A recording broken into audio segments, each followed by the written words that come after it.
दर्शकवृन्द दुर्गा प्रसाई आफै गाडी चलाएर अगाडि बढ्दै हुनुहुन्छ। निकै नै अप्रिय अवस्था देख्न सक्छौं हामी। यहाँ प्रहरीले अश्रु ग्यास चलाएको छ।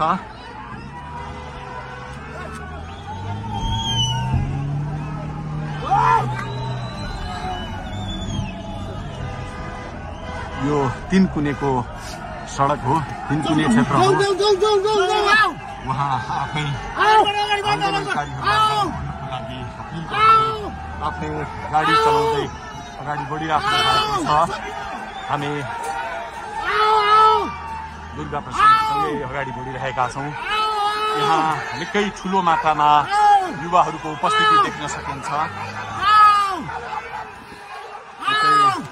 ठुलो मात्रामा युवाहरूको उपस्थिति, प्रहरीको बार तोडेर दुर्गा प्रसाई आफै अगाडि बढ्दै हुनुहुन्छ।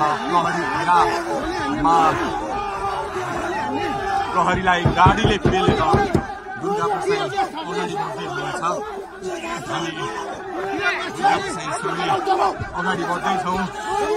यहाँ कसैले रोक्न सक्ने अवस्था छैन। प्रहरीलाई दुर्गा प्रसाई पेलेर अगाडि बढिराख्नु भएको छ। प्रहरी गाडीको चाबी खोज्न लागि परेको छ र दुर्गा प्रसाईले प्रहरीको एक लेयर तोडिसक्नु भएको छ र अब अगाडि सशस्त्र प्रहरीको टोली रहेको छ। उहाँ अगाडि बढिराख्नु भएको छ। यो गाडीमाथि प्रहरीले अन्धाधुन्दा लाठीचार्ज गरिरहेको छ।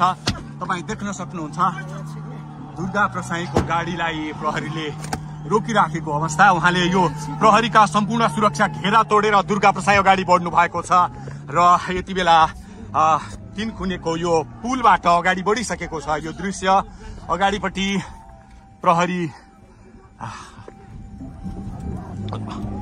प्रहरीका यी घेरा तोडेर दुर्गा प्रसाई अगाडि बढिराख्नु भएको छ। हामी दृश्य देख्न सक्छौं।